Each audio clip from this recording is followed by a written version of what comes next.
Sekolah adalah institusi moral yang membentuk karakter warganya.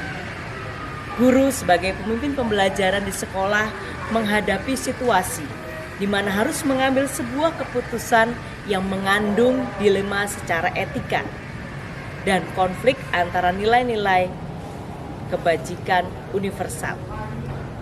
Pengalaman yang sangat luar biasa dalam mengambil sebuah keputusan dan diperlukan pemahaman mendalam dengan menggunakan dasar-dasar sosial emosional yang kuat. Bagi saya, ini merupakan hal yang sangat luar biasa. Seperti sajian makanan yang cukup lezat dan menanti untuk disantap. Mengapa hal ini terjadi? Karena sebagai seorang pemimpin pembelajaran tentunya mengalami berbagai kegiatan, berbagai peristiwa yang berhubungan dengan sebuah dilema. Dalam kesempatan ini saya akan membagikan bagaimana seorang pemimpin pembelajaran mengambil sebuah keputusan.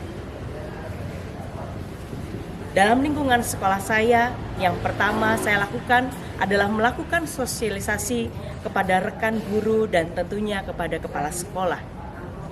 Dalam sosialisasi, saya akan membantu teman-teman untuk belajar dengan cara menyajikan kasus-kasus yang sudah ada, kemudian dilakukan analisis dan langsung mempraktekkan bagaimana mengambil sebuah keputusan.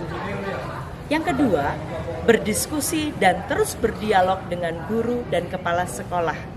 Hal ini sangat penting karena setiap saat dialog merupakan tujuan utama sebagai seorang pemimpin pembelajaran untuk mengambil sebuah keputusan. Yang ketiga, menerapkan konsep pengambilan keputusan dalam setiap langkah menghadapi situasi yang sangat beragam. Ini yang saya refleksikan ke dalam diri saya sebagai hal yang sangat penting dan pokok seperti makanan. Kemudian langkah-langkah apa yang akan saya lakukan untuk mengambil sebuah keputusan berdasarkan prinsip pengambilan keputusan? Yang pertama, saya akan mulai melihat sebuah peristiwa atau kejadian apakah merupakan dilema etika atau merupakan bujukan moral. Ketika sudah tahu bahwa hal tersebut adalah dilema etika, saya akan melanjutkan untuk langkah yang kedua, yaitu menggunakan dan mengidentifikasi 4 paradigma dilema etika. Hal ketiga yang saya lakukan adalah menggunakan 3 prinsip pengambilan keputusan. Saya akan melihat apakah keputusan-keputusan yang saya ambil berdasarkan apa? Berdasarkan hasil akhir, berdasarkan peraturan, atau berdasarkan kepedulian.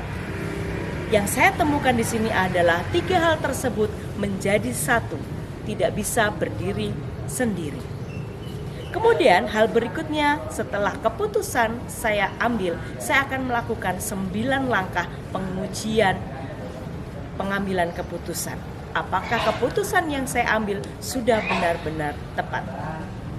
Yang berikutnya, setelah melakukan 9 langkah satu persatu, saya akan jalani, saya akan lihat, saya akan lewati step by step, bermuaralah pada satu keputusan. Namun, keputusan tersebut tetap harus saya refleksikan secara lebih dalam. Yang keenam, yang akan saya lakukan adalah melakukan dokumentasi dalam bentuk catatan-catatan kecil mengenai keputusan-keputusan yang telah saya ambil selama saya menghadapi sebuah peristiwa. Hal ini akan saya lakukan setelah selesai pembelajaran modul, supaya semua pemahaman yang menjadi satu saya masukkan dan saya tanamkan ke dalam diri saya. Kemudian dalam mengambil keputusan, saya akan terus berkolaborasi, berdiskusi, dan berdialog dengan orang-orang yang saya anggap mampu untuk membantu saya memutuskan sebuah keputusan yang benar dan sungguh berguna, terutama untuk para murid, sampai mereka menemukan kebahagiaan yang sesungguhnya. Salam bahagia dan sehat selalu.